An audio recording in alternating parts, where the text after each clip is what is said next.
ने मुझे मांग संख्या 24 पे बोलने के लिए अनुमति दी। सभापति महोदय, प्राचीन काल में पावर अर्जित करने के लिए,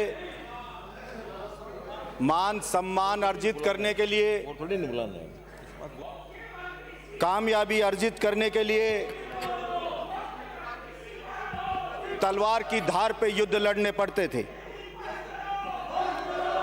लेकिन वर्तमान में कामयाब होने के लिए, प्रतिष्ठा अर्जित करने के लिए, मान सम्मान अर्जित करने के लिए कलम और किताब के दम की आवश्यकता होती है। सभापति महोदय,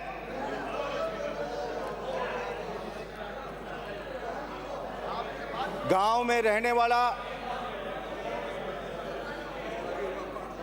गरीब मजदूर, उपेक्षित का बेटा शिक्षा के दम पे उन लोगों से पावर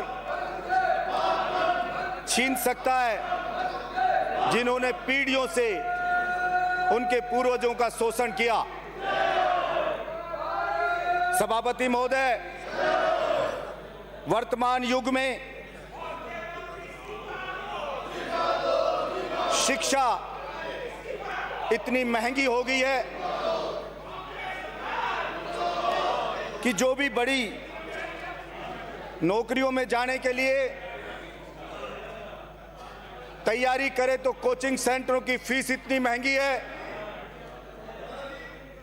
अगर कोई डॉक्टर इंजीनियर बनना चाहे तो उसकी फीस इतनी महंगी है कि अगर गरीब का बेटा अपने बच्चे को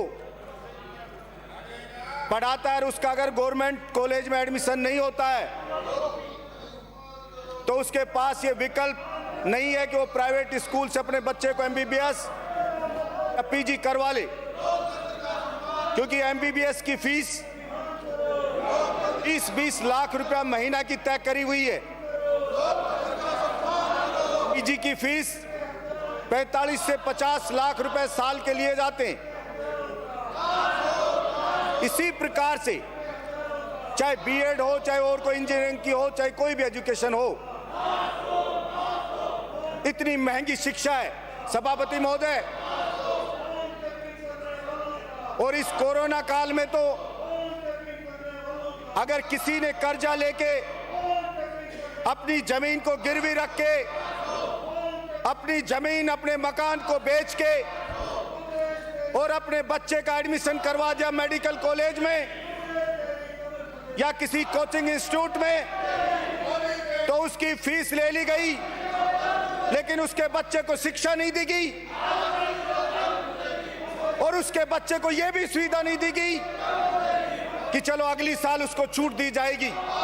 सभापति महोदय, बड़े शर्म की बात है कि अपनी राजनीति के लिए विपक्ष यहां पे धरने पे बैठा है, लेकिन कोचिंग इंस्टीट्यूट कोरोना में लूट रहे थे, स्कूल कॉलेज वाले लूट रहे थे, उनकी फीस की माफी के लिए कभी भी विपक्ष बैल में आके नहीं बैठा। ये शर्म की बात है और ये दोहरा चरित्र बताता है कि व्यक्ति अपनी राजनीति के लिए सिर्फ सारी चीजें ये करता है, वरना चाहिए था कि स्कूल फीस के लिए सरकार पर दबाव बनाता। सभापति महोदय, चाहे केंद्र सरकार हो, चाहे हिंदुस्तान के किसी भी राज्य की सरकार हो, किसी ने भी सुप्रीम कोर्ट जाने की जहमत नहीं उठाई कि इन फीस पे कानून बनाए। सभापति महोदय, ऑटो रिक्शा में किराया निर्धारित करने का कानून बनता है, मिनी बस में किराया निर्धारित करने का कानून बनता है, लेकिन स्कूल जो एज कॉलेज ये वेलफेयर के लिए होते हैं, कोई व्यापार नहीं होता है। लेकिन आज तक मुझे समझ नहीं आया कि किसी भी सरकार ने, किसी भी पार्टी की सरकार रही हो, किसी ने भी कभी इस बात के लिए कानून बनाने का नहीं सोचा कि इन पे लगाम कैसे लगाई जाए। सभापति महोदय, एक नाई के मैं सेविंग कराने जाता हूं, सभापति महोदय 2 लाख का प्लॉट खरीदा नाई ने, 2 लाख का प्लॉट खरीदने पे इनकम टैक्स का नोटिस आ जाता है कि 2 लाख रुपए कहां से लाए थे, और सीए उसको कहता है 30,000 रुपए चाहे तब आपका पिंड छूटेगा। ये इनकम टैक्स का हाल है। लेकिन मैंने कभी नहीं सुना जो वेलफेयर के लिए काम करने वाली जो ये कॉलेज स्कूल के मालिक के घर पे कभी इनकम टैक्स गई हो। इसलिए चाहिए था विपक्ष को कि इन कॉलेजों के खिलाफ कहते मोदी जी को कि रेड डालो इन स्कूल के मालिकों पे, कॉलेज के मालिकों पे। लेकिन सभापति महोदय, जब मैंने गहनता से इसकी जांच की कि ऑटो रिक्शा पे कानून बन जाता है, किसान नहीं चाहता कि बिल आए, लेकिन बिल आ जाता है कि जबरदस्ती बिल देंगे। सभापति, और तो और हद होगी। राजस्थान की विधानसभा में मैंने देखा कि प्रेमी के साथ घर से भागने वाली छोरी के मदद के लिए भी बिल आ जाता है कि इसको भागने दो, हम इसकी सहायता करेंगे, यानी कि उसके बाप का कोई अधिकार नहीं है। सभापति महोदय, ऐसा हिंदुस्तान में माहौल बना दिया, आधुनिकता आधुनिकता। सभापति महोदय, लोगों ने पता नहीं, मुझे नहीं पता क्या लिखा, किसने लिखा, हमारे समाज में लैला मजनू को, सीरी फराद को इनको ऐसे बताया जाता है जैसे कोई महान पुरुष हुए, जैसे इन्होंने कोई महान काम किया है, जबकि सही मायने में अगर देखा जाए तो सभापति महोदय मैं उनको 2 टके का टपोरी की संज्ञा दूंगा। वो टपोरी थे जो मां ने 9 महीने पेट में रखा, जिस पिता ने पेट काट के खिलाया और उस बेचारे को तनाव में डाल करके और कोई बहला फुसला के उसकी बच्ची को लिए जाता है, और उस पिता को कोई अधिकार नहीं दिया जाता कि वो अपनी बच्ची को समझा बुझा भी सके। इसलिए ऐसे बिल आ जाएंगे, सारी किसान नहीं चाह रहा वो बिल आ जाएंगे, तरह तरह के बिल आ जाएंगे। लेकिन ये बिल कहीं पे किसी भी हिंदुस्तान की किसी भी सरकार में ये नहीं आया कि साहब जो गरीब का बेटा है, किसान का बेटा है, मजदूर का बेटा है, वो महंगी शिक्षा नहीं ले सकता, इसलिए उसको सस्ती शिक्षा कैसे दिलाई जाए, उस पर जोर नहीं देगा। क्योंकि कारण इतना है, सारे सफेद पोस्ट नेता हैं या आईएएस हैं जो सीनियर, उन्हीं की कॉलेज चलती हैं, उन्हीं के स्कूल चलते हैं, और सभी के सभी सारे के सारे एक ही थैली के चट्टे बट्टे सब भाई हैं। किसकी भी सरकार आए उन पे ना बना है ना आगे कभी बनेगा। इसलिए मैं मेरे विपक्ष के साथियों से भी कहना चाहता हूं कि कभी आपका जमीन जगे तो इसके ऊपर भी आवाज उठाना। जब मानूंगा जब आप बैल में बैठोगे, या आपकी सरकार आई थी जब ये बनाते, या कभी आपकी सरकार किसी स्टेट में उसमें कानून बनाओ और गरीब किसान को वास्तव में राहत दिलाओ। लेकिन राहत नहीं दिलाई जाती है, सिर्फ राजनीति चमकाई जाती है। इसलिए राजनीति चमकाने के लिए नहीं, मैं चाहता हूं विरोध होना चाहिए जनता के लिए। मैं भी मानता हूं फोन टेपिंग है, गलत बात है। फोन टेपिंग कब हुई थी? उस वक्त आपने नहीं दिया धरना, उस वक्त नहीं किया प्रदर्शन। आज प्रदर्शन करने आगे कि आगे चुनाव आ रहे हैं तो प्रदर्शन चालू कर देते हैं। इसलिए ऐसा चरित्र नहीं होना चाहिए सभापति महोदय। और मैं कहना चाहूंगा कि ये जो कोचिंग और ये जो इंस्टीट्यूट हैं, जो ये इन पे लगाम लगाई जानी चाहिए। और विपक्ष को मैं कहना चाहता हूं कि उनकी जो फीस कोरोना टाइम की ले ली, उस फीस का कोई हिसाब नहीं। जो टीचर हैं उनको पढ़ाया नहीं, टीचर को सैलरी नहीं दी, तो आप कम से कम यही कह देते कि फीस पूरी लिए। तो जो बेचारे अध्यापक हैं जिन्होंने स्कूल में पढ़ाया, जिन्होंने कॉलेज में पढ़ाया, जिन्होंने कोचिंग सेंटर में पढ़ाया, ना तो उनको फीस दी जा रही है ना गरीब को राहत दी जा रही है। तो कम से कम कोई तो इनको करना चाहिए था, और भी नहीं करे तो ये कम से कम आज बोल के जाएं कि हाँ हम मोदी जी से कहेंगे कि इन स्कूल कॉलेजों पे रेड डालो, इनका अकाउंट चेक करो, इन्होंने इतनी फीस ली, इन्होंने कितना खर्चा किया।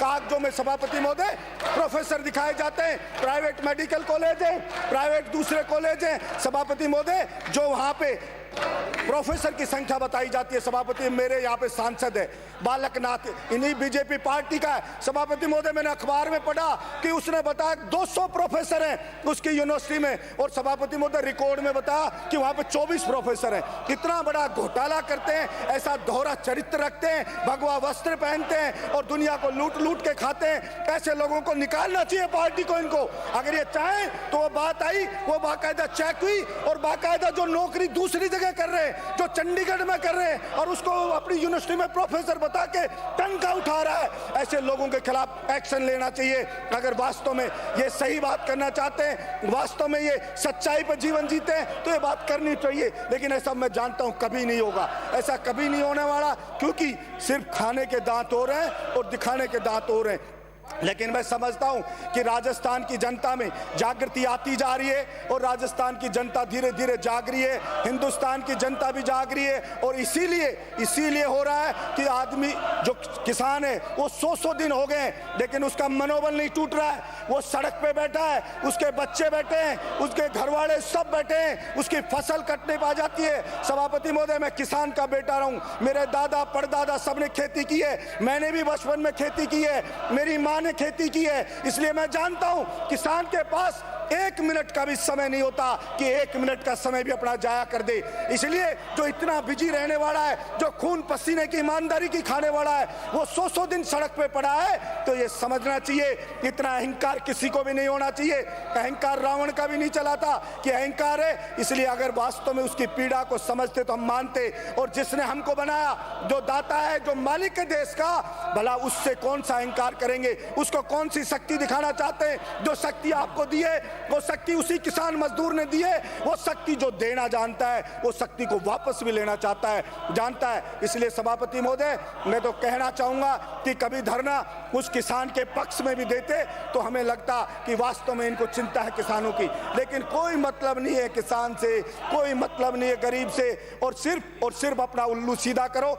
और सभापति महोदय, रही खेल की बात, तो मैं कहना चाहता हूं हमारी जो नई पीढ़ी है वो बहुत ही ज्यादा, ये मान के चलो, खतरे की तरफ बढ़ रही है। ये जब से ये मोबाइल आया है, जब से ये तरह तरह के ऐसे मोबाइल के ऊपर, और बच्चा अपना टाइम वेस्ट करता है, बच्चे का सारा टाइम उसके ऊपर चला जाता है, गेम्स तरह तरह के आगे वो गेम्स खेलता रहता है, और फिजिकल एक्टिविटी उसकी बंद से हो रखी है। इसलिए जरूरत है ऐसे बच्चों को खेल कूद के अंदर जो भाग लें, उस चीज के लिए उनको उत्साहित किया जाए, उनके लिए माहौल बनाया जाए, गांव में स्टेडियम बनाए जाएं, खेल की सुविधा मुहैया कराए जाएं। मैं धन्यवाद दूंगा एक बात के लिए राजस्थान के मुख्यमंत्री जी का, कि जो सरकारी कॉलेज है, जो मैं कहता हूं जिसमें गुणवत्तापूर्ण शिक्षा मिलती है और जो सस्ती मिलती है, मुझे इस कहने में कतई भी वो नहीं है। और मैं बिल्कुल फक्र के साथ कह सकता हूं कि राजस्थान की सरकार ने 88 कॉलेज सरकारी खोले, उससे गरीब को, राजस्थान के को बहुत ज्यादा राहत मिलेगी।